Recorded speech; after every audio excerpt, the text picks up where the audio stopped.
capítulo 1 del libro de Lucas, versículo 5. Vamos a leer a partir de este versículo hasta el versículo 15, por ahí.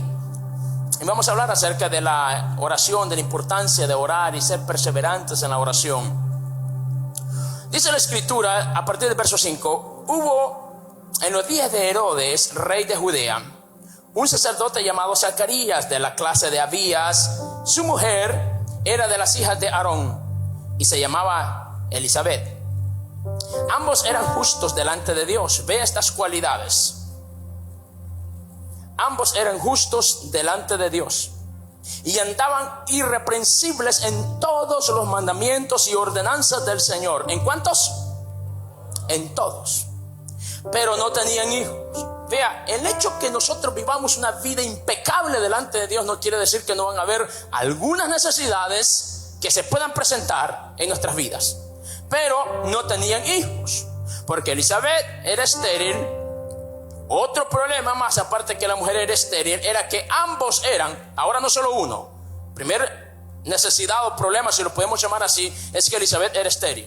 Pero ahora viene un problema de partida doble, y es que ambos eran de edad avanzada. Pero el versículo 8 dice que aconteció que, ejerciendo Zacarías el sacerdocio delante de Dios según el orden de su clase, conforme a la costumbre del sacerdocio, le tocó en suerte ofrecer el incienso. Entrando él en el santuario del Señor, y toda la multitud del pueblo estaba fuera orando a la hora del incienso. Y dice el verso 11, que se le apareció un ángel del Señor puesto en pie a la derecha del altar del incienso. Y se turbó Zacarías al verle, y le sobrecogió temor. Pero el ángel le dijo: Zacarías, no temas, porque tu oración ha sido oída, y tu mujer Elizabeth te dará a luz un hijo, y llamará su nombre Juan. Y tendrá gozo y alegría, y muchos se regocijarán de su nacimiento, porque será grande, vea esto, delante de Dios. No beberá vino ni sidra, y será lleno del Espíritu Santo aún desde el vientre de su madre. Qué tremendo esto. Mire la importancia de mantenerse sirviendo aún cuando nuestras oraciones no hayan sido contestadas. Porque mientras él estaba sirviendo, un ángel vino y le dijo: tu oración ha sido oída. De Génesis a Apocalipsis, usted y yo vamos a encontrar que la oración es fundamental en la vida de la iglesia del Señor, en la vida de quienes en él confían. La oración no solamente nos fortalece y nos da vida. La oración no solamente vitaliza nuestra fe, también nos empodera para aquellos que la practican. Noten, no es tanto lo que hablan de la oración, sino los que practican la oración que disfrutarán de los beneficios de la oración. Lo repito, no son aquellos que tienen conocimiento de cómo se debe de orar, de cuán importante es orar y de todas las condiciones que una oración pueda, los componentes y condiciones de una oración, sino de quienes la practican. Esos serán los que serán bendecidos. La oración es el único medio establecido por Dios mismo para podernos comunicar con Dios. Cuando usted lee el primer libro de las Crónicas, capítulo 7, verso 11 en adelante, encontrará que cuando Salomón edifica aquel templo y lo presenta delante de Dios y el palacio, dice la escritura que Dios mismo le dijo, dice: he escuchado tu oración. Y a Dios le encantó la idea de lo que Salomón había hecho, y Dios mismo dice en el versículo 11 en adelante, si por circunstancias futuras, dice que yo hubiese emitido una orden de un juicio, pero si desde este lugar se orase y se clamase a mí, yo oiré. Entonces Dios establece que la oración es algo que va, dice, a provocar que aun cuando Dios mismo haya decretado una palabra, pero por causa de la oración de su pueblo, con las condiciones que él relata en el versículo 14, Dios oirá desde los cielos, perdonará el pecado de su pueblo y sanará su tierra. ¿Qué condiciones Dios establece en ese versículo? 1, humillarse delante de Él. 2, reconocer el error. 3, convertirse, o sea, arrepentirse.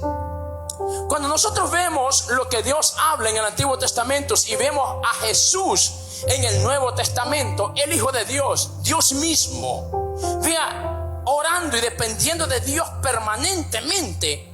Cuando yo veo este cuadro me pregunto, ¿quiénes somos nosotros entonces como para no orar? Cuando vemos nosotros el capítulo 1, verso 35 en adelante del libro de Marcos, encontramos la disciplina que Jesús tenía sobre este tema de la oración. La oración, tanto la oración como el ayuno deben de ser dos disciplinas que todo cristiano debe de practicar. ¿Y sabe por qué? Porque tanto la oración como el ayuno son cosas que Dios las estableció a través de su palabra para que las practiquemos. Son disciplinas que todo cristiano debe practicarlas porque se convierten en armas poderosas a nuestro favor. Cuando nosotros oramos, y quisiera poder tener tiempo, pero como tenemos todo un mes para hablar, vamos a hablar de los diferentes tipos de oración. La oración en el Espíritu. Cuán importante es orar en el Espíritu. El diablo se queda lele, como diría mi abuela. No entiende nada de una oración en el Espíritu, porque usted está orando en el Espíritu, no está orando en su lengua. Entonces la oración es algo poderoso y todos tenemos la bendición de tener, o al salir del servicio, va a tener una información para orar por estos próximos 42 días. Y seguro estoy que no solamente van a ser 42 días de oración, sino van a ser días de milagros, un mes de septiembre y los meses por venir de este año, mientras hemos cruzado tanta situación difícil que nos ha causado dolor y tanta incomodidad. Pero sé que en los próximos días veremos la mano de Dios y mucho olvidaremos la tragedia del pasado y nos gloriaremos con lo que Dios va a hacer en medio de su pueblo, porque cuando un pueblo busca a Dios, Dios bendice a ese pueblo. Decía que tanto la oración como el ayuno son disciplinas que todo cristiano debe practicar. Hablaba que la oración es hablar con Dios y cómo Dios la establece. Igual el ayuno, ¿sabe? El ayuno es un ejercicio espiritual que el Señor estableció, que no solamente trae libertad y rompe yugos, cadenas, ataduras de impiedad y de opresión, tanto en una persona como en una nación. El ayuno es algo poderoso. ¿Por qué es importante el ayuno? Porque, vea, para el cristiano no es opcional, al igual que la oración.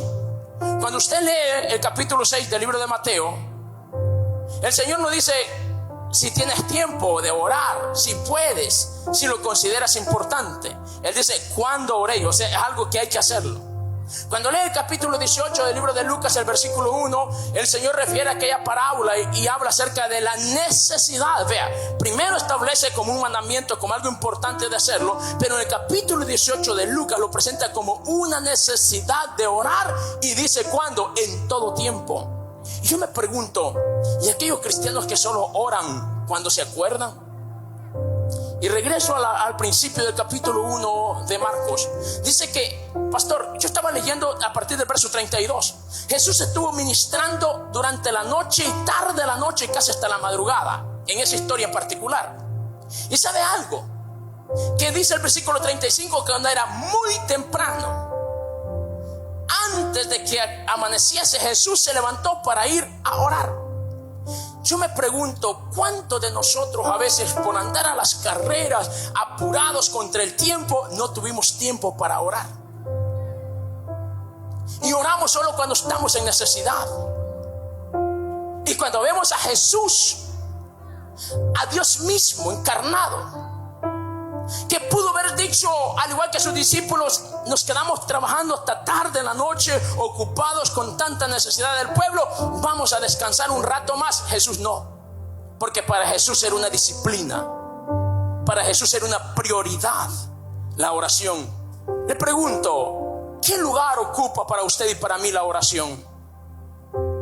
¿Cuánto tiempo le dedica usted a la oración? El nivel de oración que en nuestras vidas personales tenemos, evidentemente se reflejará temprano o tarde en nuestras acciones. Nuestra comunión con Dios temprano o tarde es revelada a través de nuestras acciones.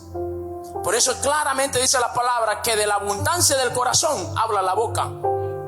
Y es por eso que usted ve personas que hablando entre una conversación de pronto se dan cuenta que estuvieron a punto de decir una mala palabra. En el corazón ya la dijiste. Para evitar ese problema, medita más en Dios. Vacía tu corazón de todo lo que hay en él y llénate de Dios y no tendrás problema. No importa lo que tengas que hablar, será una palabra que va a llevar bendición, que va a llevar esperanza, que va a llevar aliento, porque de la abundancia del corazón habla la boca. De regreso al punto de la oración y el ayuno, decía que Jesús lo establece como una orden. Por eso Jesús dijo en capítulo 6 del libro de Mateo, dice lo siguiente: pero tú cuando ayunes, no te así como dice cuando ores, no es si puedes ayunar. Así que el ayuno también es una orden, es un mandamiento. Pero yo le pregunto a usted que está acá, como usted que está a través de los medios, ¿cuándo fue la última vez que usted dispuso un día de ayuno, de sacrificio a aquellas cosas, sacrificar a aquellas cosas? Es que el modernismo nos ha afectado tanto. Cuando yo era un adolescente, yo recuerdo que el ayuno y la oración se practicaba mucho en la iglesia, en las vigilias. Y las vigilias era desde el anochecer hasta el amanecer del siguiente día. Pero por circunstancias de tantas cosas en la actualidad, las vigilias son sobre X horas. Y ojo y oído, no estoy diciendo que no son vigilias, porque hay 4 vigilias en la noche. Pero en cuestión del ayuno, el ayuno es desde que oscurece de este día hasta que oscurece el siguiente día. Pero en la actualidad para muchos el ayuno es desde que se levantan hasta cierta cantidad de horas solamente. O sea, ¿cómo cuesta sacrificar algunas cosas? Pero entendamos algo, que las cosas valiosas en la vida siempre tendrán un precio por el cual hay que pagar. La vida espiritual vale más que cualquier bien material. Una vida espiritual exitosa, amado mío, superará cualquier logro material acá en esta tierra. Porque una vida espiritual, de acuerdo al corazón de Dios y como el Señor nos enseña su palabra, puede tener paz en medio de la tormenta. Lamentablemente hay personas que pueden tener muchos bienes materiales, pero no tienen una relación personal con Dios, y en medio de los problemas afligen su alma. Pero el hombre y la mujer que ha creído en Dios y que tiene una relación personal y que ha conocido a Dios a través de su palabra, en medio del problema todavía puede levantar sus manos y bendecir la gloria de Dios, porque sabe que Dios está con él o con ella y que no lo va a dejar solo. La oración es algo poderoso, el ayuno es algo poderoso. Son 2 armas que Dios ha dejado al alcance de todos quienes las quieran practicar. Pero ¿por qué nos cuesta orar? ¿Por qué nos cuesta tanto ayunar? Es que cuando oramos, muchos de nosotros lamentablemente nos damos cuenta que estamos orando casi mecánicamente, repitiendo las mismas frases. La boca está emitiendo unas palabras, pero la mente está pensando en otras cosas. ¿Sabes por qué? Porque hemos perdido de vista a quién estamos orando. Por eso cuando vemos el capítulo 6 del libro de Mateo, el Señor dice: Padre nuestro que estás en los cielos. O sea, tenemos que tener claro hacia dónde se dirige nuestra oración. Capítulo 1, verso 35 en adelante, el libro de Marcos dice que Jesús oraba a Dios. O sea, también nos da una referencia hacia dónde estaba siendo dirigida su oración. Cuando nosotros sabemos frente a quién estamos y si es alguien importante para nosotros, nosotros cuidamos hasta no apartar la mirada de su mirada, para que sepa esa persona que lo que él o ella está diciendo es importante para nosotros. ¿Le ha pasado eso a usted? Ahora, ¿qué tan importante es Dios entonces para nosotros? Que mientras estamos hablando con Él a través de la oración, nuestra mente está pensando otra cosa. Es por eso que es importante saber que ese tiempo que dedicamos para hablar con Dios, para estar en la oración, debe ser un tiempo único para Él y meditar en Él. Nuestras oraciones pueden ser tan tan poderosas delante de Dios que hasta nosotros mismos nos podemos quedar sorprendidos. De regreso a la historia de Zacarías y de Elizabeth y este precioso regalo que Dios le da de su hijo llamado Juan el Bautista. Dice la escritura: tu oración ha sido oída. Pero también relata la escritura que eran avanzados de años ya, y la condición de Elizabeth era estéril. Ahora vea lo siguiente: ¿cuándo fue que Zacarías estuvo orando para que Dios le haya dicho que su oración había sido oída? En ese momento Zacarías no está orando. Cuando usted lee toda la escritura, él no está orando, él está presentando el incienso. No está orando. Obvio, ya es avanzado de años. Oró cuando era joven. Oró y clamó a Dios por un hijo cuando era edad, de acuerdo a la lógica, de acuerdo a la razón. Pero si me pueden ayudar con este versículo, porque hay otro versículo que tiene que ver con eso también, y es el capítulo 11, versículo 11 del libro de Hebreos, hablando de Sara. Dice que Sara se fortaleció en su fe porque tenía que dar a luz aun cuando era fuera de tiempo.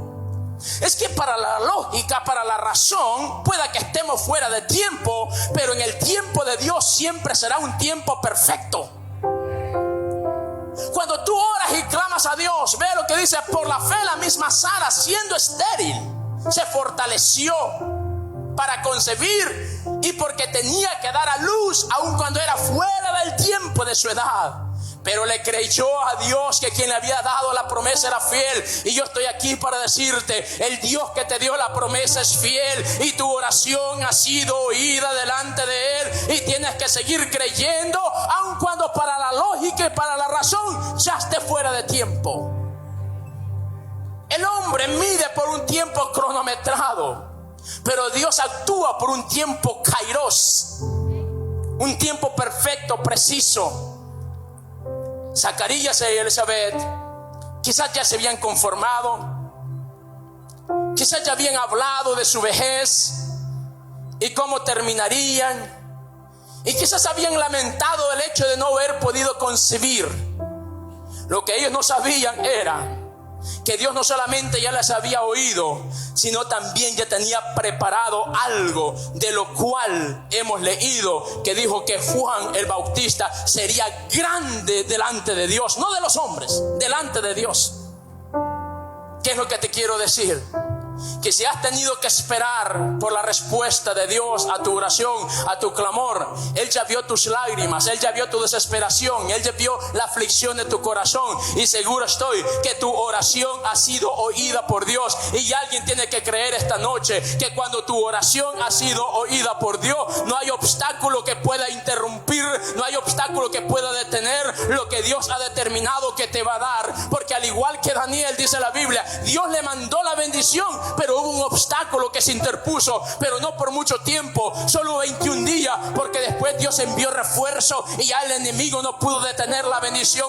Alguien tiene que saber que lo que has estado clamando y esperando por mucho tiempo, Dios te dice: tu oración ha sido oída, y bendición viene para tu casa, bendición viene para tu familia, bendición viene para alguien que la está pidiendo. Es que para Dios no existen los problemas, los obstáculos. Por eso me encanta lo que el Señor le dice a Jeremías: entonces me invocaréis y vendréis a mí y oraréis, y yo oiré. Pero el versículo 13 de este capítulo 29 dice: me buscaréis y me hallaréis cuando me buscaréis de todo vuestro corazón. ¿Cómo debe ser nuestra oración? Incondicional, sin reserva, entregarlo todo delante de Él. Si tienes que llorar, llora delante de Él. Si tienes que derretirte delante de Él, hazlo. Lo estás haciendo ante aquel que te puede escuchar y resolver tu problema, porque la oración de los justos son un incienso delante de la presencia de Dios. Nuestras oraciones, iglesia, pueden ser poderosas. Vea usted lo que Dios le dice. Yo quiero que vayamos una vez más a este capítulo 1 del libro de Lucas, como lo estábamos leyendo, porque el Señor le dice a Zacarías que sería un hijo y que su nombre se llamaría Juan, que tendría gozo y alegría y que muchos se alegrarían con él a causa de su nacimiento, porque le dice, será grande delante de Dios. Vea lo que Dios hace. Le dice, te vas a alegrar tú, se va a alegrar tu casa y muchos más se van a alegrar con esto, porque no es un hijo más el que te estoy dando, es alguien que será grande delante de Dios. Jesús mismo habló de Juan y dijo que era el más grande de todos los profetas de los nacidos de mujer. Y otra referencia que Jesús da es cuando confronta a los fariseos y a aquella gente que está preguntando y cuestionando cosas allí en relación a Juan. Le dice, ¿qué le diré? Hablando de Juan el Bautista. De cierto os digo que no saliste a ver un profeta, sino alguien más que un profeta. Jesús mismo lo dice. Otra referencia que Jesús habla de Juan era que era una llama que ardía y alumbraba. Jesús se tomó el tiempo para dar referencias de Juan. Pero ¿quién es Juan? Juan es el fruto de una oración. Juan es el fruto de la perseverancia en las rodillas. Porque cuando lee el capítulo 1, verso 35 en adelante del libro de Marcos, encuentra que Jesús se apartaba. Dice que Jesús se levantó muy temprano. Se apartó a un lugar cuando era muy temprano, muy oscuro. Es otra referencia que él habla allí. Aún siendo muy oscuro, vea, salió y se fue a un lugar desierto y allí oraba. ¿Y qué más dice? Y después de que le buscaron y le encontraron, dice que él les dijo algo, nada que ver con la pregunta que le estaban buscando, sino que les dijo, es necesario ir a otros lugares vecinos para que yo continúe predicando, porque a esto yo he sido llamado.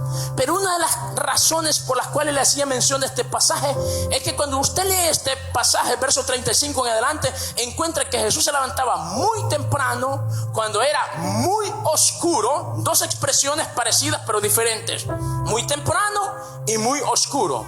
Y dice, y oraba de rodillas. Por eso que yo creo que la oración de rodillas es algo poderoso.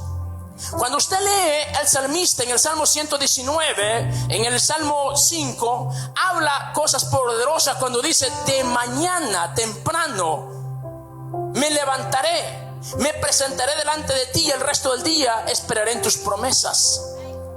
Y decía la oración de rodillas porque yo no estoy muy convencido que esa oración acostado realmente estamos teniendo un verdadero devocional con Dios. Y usted me va a perdonar a mí, no vaya a juzgar que esta es una doctrina que yo estoy tratando de implementar al decir que la oración acostado es una oración incorrecta. No es eso lo que estoy tratando de decir. Pero en lo personal creo que quien hace eso pudiendo arrodillarse, lo hace para quitarse una culpa solamente y no sentir que no ha orado.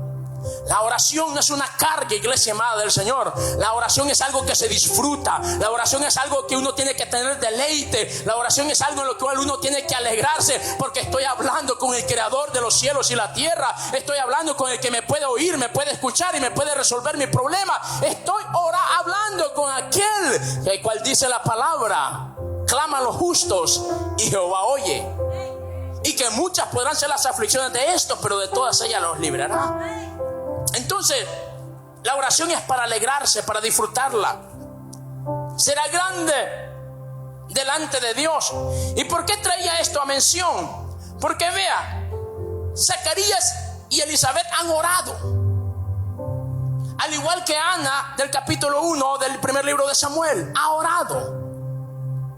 ¿Cuánto tiempo ha sufrido? Ha llorado, está deprimida la mujer, pero fue a Dios y en Dios encontró consuelo.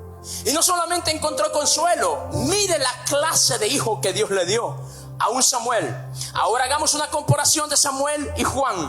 Nota, Ana era estéril, Elizabeth era estéril. Samuel fue un profeta, Juan fue un profeta. Samuel ungió los primeros dos reyes de Israel, Juan presenta al rey de todos los siglos. Samuel fue un juez, fue grande entre el pueblo. Jesús dijo también que Juan sería grande entre el pueblo. Ambas eran estériles, ambas oraron, ambas tuvieron que esperar. Pero a los que esperan y lloran y perseveran, Dios no solamente les dará lo que están pidiendo, Dios te dará algo más de lo que estás pidiendo, algo que será grande delante de Dios y será grande en la sociedad también. Por eso, iglesia amada del Señor, vale la pena seguir orando y creyendo al Señor. Decía que nuestras oraciones pueden ser tan poderosas delante de Dios que lo natural se transforma en algo sobrenatural. Por eso vea lo que Dios hace de Juan el Bautista. Un hombre que marcó las generaciones y hasta el día de hoy seguimos hablando de él.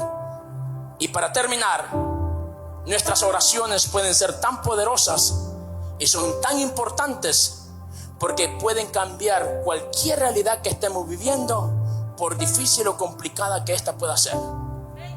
En el primer libro de las Crónicas, capítulo 4, verso 9 en adelante, encontramos la historia de un hombre llamado Jabes, que no se menciona mucho en la Biblia, pero por alguna razón en el libro de las Crónicas, que Crónicas es lo que es la recopilación de datos históricos para la memoria de las futuras generaciones. Eso significa crónicas. Entonces las crónicas se escribieron cuando el pueblo está en el exilio, o sea, para asegurarse que las futuras generaciones no perdieran la identidad de quienes ellos eran como pueblo. Y recopilaron toda la historia de ellos como pueblo. Y en esta historia aparece este hombre que por algo debe estar ahí. Tiene que haber sido algo importante. No se menciona mucho en la Biblia, pero su historia es poderosa. Dice la Biblia, capítulo 4, versículo 9 en adelante, el primer libro de las Crónicas, que Jabes era más ilustre que sus hermanos. Sus hermanos ya eran ilustres, por supuesto, pero dice era más. Tenía más iniciativa, tenía más idea, más creatividad. Pero vea lo que hace Jabes. Y dices, y oró a Dios.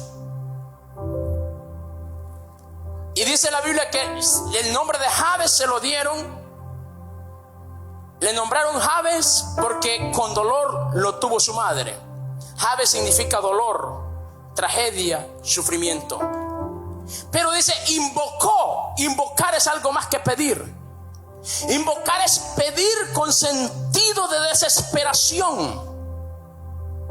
Cuando usted y yo nos acercamos a Dios desesperados, que ya no hay salida, que Él es el único que nos puede ayudar, cuando la ciencia falló, cuando todo el mundo te falló, es cuando lamentablemente nos acercamos a Dios con ese sentimiento de desesperación, de angustia.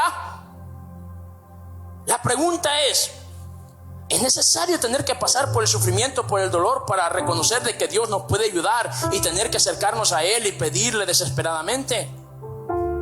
Yo creo que cuando nosotros hacemos de Dios la prioridad número uno de nuestras vidas y nos aseguramos que a Él no le consultamos lo que vamos a hacer, sino le pedimos opinión, permiso primero, porque muchos de nosotros los cristianos hemos aprendido a hacer proyectos, planes, los diseñamos, los trazamos, y cuando ya tenemos ya todo listo, venimos y le decimos a Dios que nos ayude, pero sobre algo que ya decidimos. La pregunta es, ¿le pedimos permiso antes de hacerlo? ¿Lo consultamos permisivamente a Él antes de diseñar dicho plan? No orar a Dios antes de una decisión puede ser peligroso. Jesús mismo, capítulo 6, verso 12 del libro de Lucas, nos enseña que para elegir a sus 12 apóstoles oró toda la noche. Note, Jesús, el Hijo de Dios, oró porque tenía que tomar una decisión seria. Ahora, nosotros ¿cómo actuamos cuando tenemos que tomar decisiones? ¿Le pedimos permiso a Dios o solamente le informamos a Él lo que vamos a hacer? Y decía que no consultar a Dios en oración antes de accionar puede ser peligroso. Podemos cometer errores como el que cometió Josué, capítulo 9, verso 14 del libro de Josué. Del versículo 11 en adelante usted encuentra la historia, pero el versículo 14 revela que Josué y el pueblo se dio cuenta del error que habían cometido, porque esta gente que vino a ellos disfrazados de un ejército que se unía a ellos y que venían de largas tierras, tiempo después se dan cuenta de que no era un ejército de largas tierras, era la próxima ciudad a la cual ellos iban a conquistar. Y se dan cuenta. Pero como los principales del pueblo habían hecho un pacto y habían prometido delante de Dios y el pueblo que les iban a perdonar, ahora no pueden hacer nada, porque no consultaron a Dios. Tuvieron que hacer una alianza innecesaria y no planificada. Nunca decidamos para luego consultar a Dios qué opina después de lo que decidimos. Siempre consultemos a Dios antes de decidir. Y tome como referencia ese capítulo 6, verso 12 del libro de Lucas, que Jesús mismo, el Hijo de Dios, antes de elegir a sus 12 apóstoles, pasó orando toda la noche, y luego dice que los reunió y luego los llamó los que él llamó. Ahora, si Dios mismo hace esto, ¿cuánto más nosotros, amados? De regreso a la historia de Jabes, primer libro de las Crónicas, capítulo 4, verso 9. Y le llamaron Jabes porque con dolor lo obtuvo su madre. Pero dice, invocó Jabes a Dios y clamó. Y vean lo que Jabes le pide a Dios. Dice que le pidió al Señor que lo bendijese. Si Dios, dice, me diera bendición y ensanchara mi territorio, y su mano estuviera conmigo para librarme del mal. Mire, es que Jabes se aseguró de pedir todo lo que necesitaba. Pide bendición, pide que Dios lo agrande en territorio, pide que su mano estuviera con él. O sea, si Dios está conmigo, como dice Pablo, ¿quién podrá estar en contra de mí? Y luego, no solo eso, sino que también le dice al Señor, y me dieres protección, o sea, me libras del mal. Entonces le termina diciendo Jabes, si tú haces todo esto, yo te prometo una cosa. Le dice, tú serás mi Dios, yo te serviré. Y dice la parte final de este versículo, que Dios le otorgó todo lo que Jabes le pidió. Cuando Dios ve que en nuestros corazones hay sinceridad, hay compromiso, hay determinación, prepárate, porque Dios va a otorgarte lo que tu corazón desea. Lo repito, cuando Dios, como dice Jeremías, quien pesa todos los corazones, ve que en nuestros corazones hay sinceridad, hay transparencia, hay honestidad, somos transparentes delante de Él y no hay mentira oculta, entonces Dios te va a otorgar lo que le estás pidiendo. Y le otorgó Dios del sufrimiento, del dolor, de la tragedia, que era lo que significaba a un hombre próspero, a un hombre bendecido, a un hombre con territorio ensanchado, a un hombre que ahora es conocido. Es que de la tragedia Dios puede sacarte a la bendición. Es que del dolor Dios puede sacarte a la grandeza. Del anonimato Dios puede sacarte y ponerte, como dice su palabra, en lugares de honra. Es que cuando Dios ve nuestros corazones cómo están delante de Él, es cuando Dios determina bendecirnos. Por fuera nos podemos presentar muy bonitos, incluso podemos derramar lágrimas que la gente puede llegar a creer cómo nos quebrantamos delante de Dios. Pero Dios, que pesa todos los corazones, sabe que muchas veces cuando hemos venido delante de Él derramando lágrimas aparentemente quebrantados, lo que estamos realmente es dolidos por un error que hemos cometido y buscando misericordia de Él. ¿Y sabes cuál es lo más lindo y maravilloso? Que no importa cómo nos acerquemos delante de Él, siempre encontraremos en Él un refugio bendito. Y por eso bendito sea Dios, porque Él no rechaza un corazón contrito y humillado. Por eso dice su palabra que por su misericordia nosotros no hemos sido consumidos. Con amor eterno os he amado, dice Jeremías 31:3. Piense, la palabra eterno es algo que el ser humano no lo puede describir, porque todo lo que conocemos es y deja de ser. Todo lo que conocemos empieza y acaba.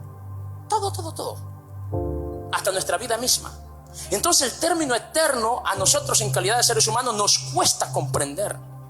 Pero Dios dice: con amor eterno te he amado. ¿Qué te quiero decir? Tú eres amado por Dios. Tú eres bien visto por Dios. Tus oraciones han sido oídas delante de Él. A Dios no le incomoda que le pidas mucho o le pidas poco.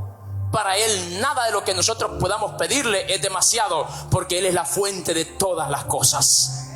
El mundo y la tierra, como dice Salmo 24, es de Él y a Él le pertenece, y todo lo que en ella hay. Por lo tanto, ¿qué es lo que usted pueda necesitar que Él no lo tenga o no lo pueda hacer, cuando Él es el Dios omnipotente que todo lo puede? Es por eso que no escatimes pedirle lo que necesitas, porque Él tiene todo lo que tú necesitas. Pero antes de pedirle cualquier bien material, que está bien que lo hagamos y debemos de hacerlo porque Él nos quiere bendecir, antes de cualquier cosa, pidámosle a Él, como David oraba en el Salmo 55 y decía: examíname, oh Dios, y mira si hay en mí camino de perversidad. Límpiame y purifícame como hisopo. Dame un nuevo corazón y renueva mi espíritu. Que esa sea nuestra oración día a día, de decirle: Dios, examíname. Tú que conoces todas las cosas, Señor, tú sabes que yo te quiero servir, pero quiero hacerlo como a ti te agrada. Examina mi corazón, muéstrame, revélame en qué área de mi vida yo necesito cambiar. Antes de pedirle a Dios cualquier bien material, pidámosle a Él que nos examine, porque si nuestro corazón es un corazón recto delante de Él, prepárate, porque las bendiciones de Jehová te seguirán y te alcanzarán. Si tu corazón está alineado a los propósitos de Dios, prepárate, porque no tendrás necesidad de ningún bien, porque Dios suplirá todo lo que te haga falta conforme a su riqueza en gloria. Si tu corazón está alineado a su propósito, prepárate, porque verás la gloria de Dios en tu familia, en tus hijos y en los hijos de tus hijos. Así lo dice Salmo 112, y así lo creo yo. Entonces, ¿qué tengo que hacer? Examinarme primero yo. Ayúdame con ese versículo. Quisiera pensar que es el versículo 10 del Salmo 55, cuando el Señor habla a través del salmista y dice esta gran oración: que lo examine. Porque cuando usted y yo vamos a un doctor a ser examinados por alguna dolencia, nosotros a veces creemos, cuando es un malestar en el estómago, para nosotros el estómago es todo, ¿verdad? Pero los médicos saben que dentro de hay una serie de órganos, y es por eso que ellos empiezan a apretar por un lado y por el otro. Pero para nosotros es el estómago, para muchos, por supuesto. Entonces el doctor empieza a tocar por un lado y por otro, y cuando nosotros nos aprieta y decimos: ¡ay!, el doctor ya sabe dónde está el problema y ya se enfoca. ¿Sabe que muchas veces nosotros, por el hecho de venir a la iglesia y saber que confesamos a Cristo como Señor y Salvador, creemos que ya todo está resuelto? Y no. La vida cristiana es una vida de búsqueda permanente. La oración de ayer fue para ayer. Este día es un día de nuevas luchas. Es que el enemigo no te ha atacado ahora, pero no deja de estar en conflicto con él. Por eso no puedes darte el lujo de pasar un día sin oración. Porque si dejas de orar, te debilitas. Y el enemigo es astuto y está esperando un momento de debilidad para luego atacar. Para evitarnos de complicaciones, no te debilites. Oras todos los días, te fortaleces más y más y más y más. Cuanto más Dios te está usando, más necesitas orar. Por eso regreso a lo que decía David. Crea en mí, decía David, un corazón limpio. Renueva mi espíritu, que sea recto delante de mí. Pero antes de eso, el salmista está diciendo: examíname, examíname. ¿Les parece si esta noche nos presentamos delante de el especialista que todo lo sabe y todo lo puede, que todo lo conoce? Así como usted va para que le haga un examen detallado de aquellas cosas que no se pueden ver visiblemente, y ahora hasta los rayos X quedaron atrás porque hay tecnologías más sofisticadas, y lo meten en esos tubos llamados para sacarle un MRI, y ahí sale hasta el más mínimo detalle. Mire, Dios nos ve y ya sabe qué hay dentro de nosotros. ¿Qué es lo que Él quiere ver de usted y de mí? Una actitud como la de David, de venir y voluntariamente presentarnos delante de Él y decirle: examíname. Yo ya renuncié a todo aquello que yo sé con conciencia que está mal, pero yo sé de que hay cosas que ya las olvidé, pero que nunca te pedí perdón por ello, y que quizás son las cosas que me están haciendo daño, las cosas que no me dejan levantarme, que no me dejan superar, lo que me mantiene atado. Hay personas que están esclavizadas a un hábito, odian esa realidad, pero tampoco tienen la fuerza de voluntad para superarla. Y tengo que referirte a una escritura bíblica de Lucas 13, cuando el Señor habla de aquella mujer encorvada, y Jesús, refiriéndose a ella, dice que de ninguna manera podía enderezarse. Hay problemas, iglesia, usted que me está escuchando a través de los medios, hay problemas espirituales que de ninguna manera se van a poder superar si no es por una intervención divina del Espíritu Santo.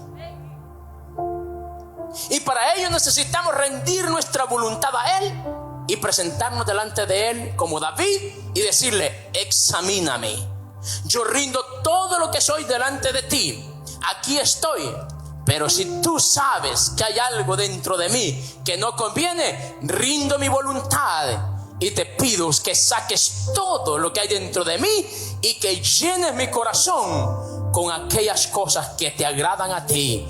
Y vamos a decir como David: pon en mí un cántico nuevo, que en vez de una queja, en vez de algo que no edifique el espíritu, Dios entonces va a poner un cántico nuevo. Y cuando empieces a alabar a Dios en todo momento, en toda circunstancia, te vas a dar cuenta cuán maravilloso es servir a Dios, cuán maravilloso es estar en su presencia. Entonces te levantarás en la mañana y te deleitarás delante de Él. Durante el transcurso del día meditarás en Él y te deleitarás en su presencia. Llegará la tarde y querrás estar frente de Él para adorarle también. La Biblia dice que David oraba 3 veces al día, pero alababa 7 veces al día. ¿Cuántas veces ora usted al día?